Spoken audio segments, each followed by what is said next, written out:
Picture this. The confetti is still falling. The crowd is still roaring. Cody Rhodes stands in the center of the ring, championship gold draped across his shoulder, tears streaming down his face, the kind of tears a man only sheds when he's finally crossed the finish line after a lifetime of sprinting. The story is complete. The dream is real. And standing beside him, hand raised in celebration, is the man who helped him get there. The Viper. Randy Orton. A smile on his face, a look in his eyes that the entire WWE Universe reads as pride, as loyalty, as brotherhood. Nobody sees it coming. That's the most devastating thing about a rattlesnake. It doesn't announce itself. It doesn't warn you. It simply strikes. Welcome to Wrestling Impact. If you've been riding with us through every chapter of this saga, you already know nothing in this business hits harder than betrayal from someone you trusted with your life. And today, we're going inside one of the most gut-wrenching, jaw-dropping, emotionally shattering moments in recent WWE history. The night Randy Orton looked his closest ally in the eyes and then took everything from him. Buckle up. To truly understand what happened, we have to go back. Because betrayals of this magnitude don't materialize out of thin air. They brew. They simmer.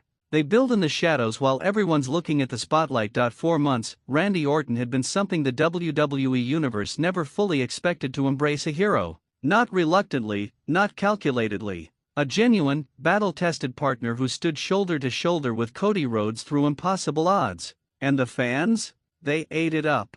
This wasn't the cold, calculating Orton who used to hear crickets and silence in arenas while he stalked his prey. This was a different man. A man who had been through hell, a devastating injury, a long road back, a return that the entire locker room celebrated. And when he came back and aligned himself with Cody, it felt like something rare in this business. It felt real. Cody, for his part, had built his entire comeback narrative on one principle: finish the story. The son of a legend, a man who had left WWE to find himself, who had bled on every independent stage and international promotion to earn his stripes, returned and aimed straight at the top. And on his most important nights, Orton was there. The veteran presence. The steady hand. The killer instinct that Cody sometimes needed beside him when the pressure became unbearable. They had each other's backs. They celebrated together. They stood in the ring together after wins that left the building shaking. And between those moments, backstage footage, promotional appearances, the kind of genuine seeming chemistry that you can't manufacture.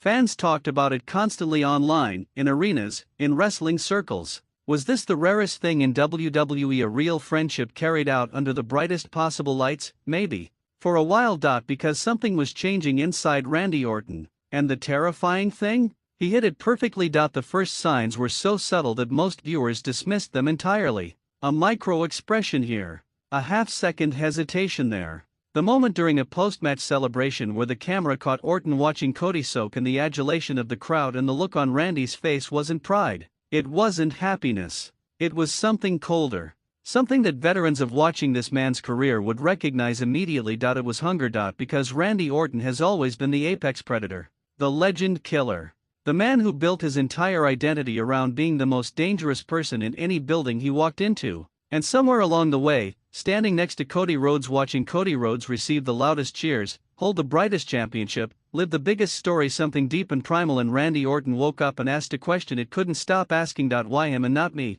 That question is the most dangerous sentence in professional wrestling. It has ended friendships, shattered stables, and rewritten careers. And once Randy Orton started hearing it in his own head, the outcome of this story was always going to be written in violence. The night it all exploded was one for the history books. It started like so many nights before it: Cody Rhodes in the main event, carrying the kind of pressure that would buckle most men. His opponent had been relentless, targeting the same shoulder, the same ribs, the same weaknesses that everyone in that locker room knew about, because Cody Rhodes had never been afraid to show his scars. He fought through it. He always fights through it. The man is built differently when the lights are brightest. And as the match reached its crescendo, as the crowd was fully invested, fully on their feet, Orton's music didn't hit. He just appeared. Ringside, arms crossed. That familiar look of quiet intensity on his face.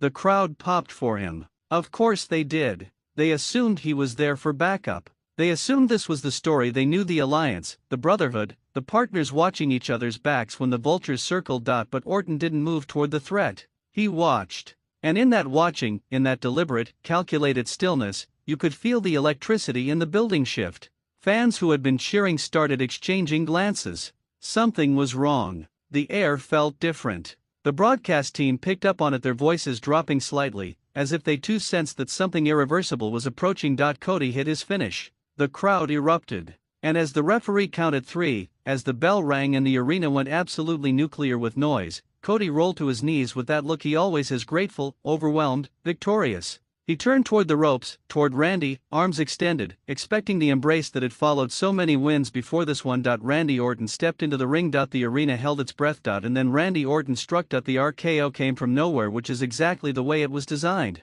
Cody never saw it. 1 second he was stepping forward with open arms, the next he was on the mat, the back of his skull having met the canvas with that sickening, echoing crack that every wrestling fan knows deep in their bones. The crowd didn't react immediately. There was a full second of collective disbelief, the kind of silence that precedes an explosion, where 10,000 people are all processing the same impossible image at the same time. Then the boos came. A wall of sound, visceral and raw and genuinely furious. But Orton wasn't done. This wasn't an impulsive moment. This wasn't a split-second breakdown in judgment. The way he moved afterward told the whole story, methodical, deliberate, absolutely precise. He stood over Cody's fallen body and looked out at the crowd, and the expression on his face was something that longtime fans had seen before, on a younger Randy Orton, in a different era. The cold smile of a man who has just reminded the world exactly who he is. He reached down and grabbed Cody by the head, pulling him into position with that clinical efficiency that separates Orton from everyone else. A second RKO. The crowd's fury ratcheted higher. Cody was completely defenseless, the accumulated punishment of a full match having already taken its toll on his body. And now this. Orton paced the ring, looked at the championship that had spilled from Cody's shoulder to the mat, crouched down and picked it up with one hand, examining it with a kind of detached curiosity, like a collector appraising an item he'd decided he should have owned all along. He set it down deliberately on Cody's chest, a statement more brutal than any words, and then exited the ring as methodically as he had entered it, stepping between the ropes and walking up the ramp while the arena rained down absolute venom on every step he took. He didn't run. Of course he didn't run. Randy Orton has never run from anything in his life. What made this moment so thoroughly devastating was everything it destroyed in the process. Not just the alliance. Not just the trust. Not just the storyline that fans had been emotionally invested in for months. It destroyed the narrative. That hopeful, rare thing, two veterans, two different chapters of the same long book, choosing to be great together rather than tearing each other apart, that was gone, torched. And in its place was something darker, more complicated, and in the twisted logic of this business, probably more compelling. Because here's the thing about Randy Orton that every wrestling fan has to wrestle with, no pun intended. When he goes bad, he is absolutely magnetic. There is no heel in this business who commands a ring the way he does when he's in full predator mode. The voice that becomes quieter instead of louder. The pacing. The absolute conviction. And now, carrying the context of what he just did to a man who trusted him completely, who the audience loved completely, that character has a gravity that simply cannot be manufactured. The aftermath played out in waves. Backstage footage showed a visibly shaken locker room. Wrestlers who had been Cody's allies looking at each other, recalibrating everything they thought they knew about the man they'd shared locker rooms with. Medical staff attending to Cody, who was coherent enough to turn down the stretcher and walk out on his own, because of course he did. Because Cody Rhodes walking out on his own power even when he shouldn't be walking at all is basically a personality trait at this point. And then came the promo. Oh, the promo. Orton, alone in the ring. The crowd doing everything in its power to drown him out. And Randy calm as still water, waiting them out with the patience of someone who has decades of experience letting crowd noise wash over him like weather, eventually getting his words in. The explanation wasn't an apology. It was never going to be an apology. It was something far more unsettling. It was logic. He talked about legacy, about how long he had been in this business, about how the moment Cody Rhodes walked back through those doors and pointed at everything Orton had worked his entire career to build, something in him just couldn't accept playing second fiddle to someone else's comeback story. He had his own story. He had always had his own story. And it was a longer, more decorated, more blood-soaked story than anyone else in that building could claim. "I didn't turn on you, Cody," he said, or something very close to this in spirit. "I just finally turned back into me. And the worst part? The absolutely infuriating, brilliant worst part? He wasn't entirely wrong. That's the genius of a truly great heel. They're not wrong. They're just willing to do what the person standing across from them isn't. Now the questions dominate every conversation in the wrestling world. What does this mean for the championship picture?